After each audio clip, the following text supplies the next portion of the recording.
સમાચારમાં વાત કરીશું યુદ્ધની રાજ્યના ઉદ્યોગો પર થયેલી માઠી અસરની। મિડલ ઈસ્ટમાં ચાલી રહેલા યુદ્ધથી વિશ્વના ઉદ્યોગો પ્રભાવિત તો છે, પરંતુ રાજ્યના કેમિકલ ઉદ્યોગો પણ હાલ મુશ્કેલીમાંથી પસાર થઈ રહ્યા છે।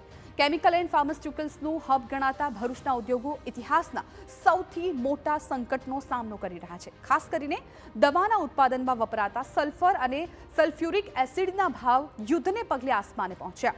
એક તરફ યુદ્ધ, બીજી તરફ કાચા માલના ભાવ આસમાને પહોંચતા હવે ઉત્પાદન ઘટાડવાના અને એકમો બંધ કરવાની નોબત આવી। ઉદ્યોગકારો માની રહ્યા છે કે આ જ સ્થિતિ યથાવત રહી તો આવનારા દિવસો ઉદ્યોગો માટે લોઢાના ચણા ચાવવા જેવા સાબિત થશે।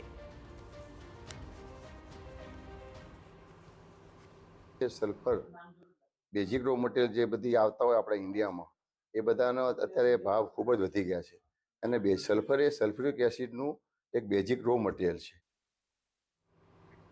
એક તરફ યુદ્ધને પગલે ગ્લોબલ સપ્લાય ચેન સંપૂર્ણપણે ખોરવાઈ ગઈ છે, બીજી તરફ સલ્ફરની આયાત મોંઘી અને મર્યાદિત બનતા બજારમાં કૃત્રિમ અછત જેવી સ્થિતિ છે। સામાન્ય ભાવમાં મળતા સલ્ફરનો ભાવ આસમાને પહોંચ્યો।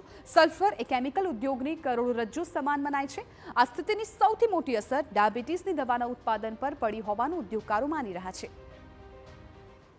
ત્યારે જે આપણને ખૂબ જ ઊંચા પ્રમાણમાં મળે છે અને પૂરતા પ્રમાણમાં મળતું નથી। જે ભાવ પહેલાં આજથી 4 મહિના પહેલાં 2 થી 2.5 રૂપિયા હતો, જે વધીને અત્યારે લગભગ અંદાજે 36 રૂપિયા સુધી પહોંચી ગયો છે।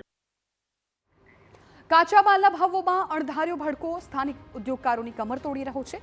જો આંતરરાષ્ટ્રીય સ્તરે યુદ્ધ વિરામ કે સપ્લાય ચેન સુધારવા માટે સરકાર તરફથી કોઈ વિશેષ પેકેજ કે સબસિડી પ્રોત્સાહન નહીં મળે તો આગામી સમયમાં ગુજરાતના કેમિકલ ક્ષેત્રે મોટો આર્થિક કટોકટીનો સમય જોવા મળી શકે છે।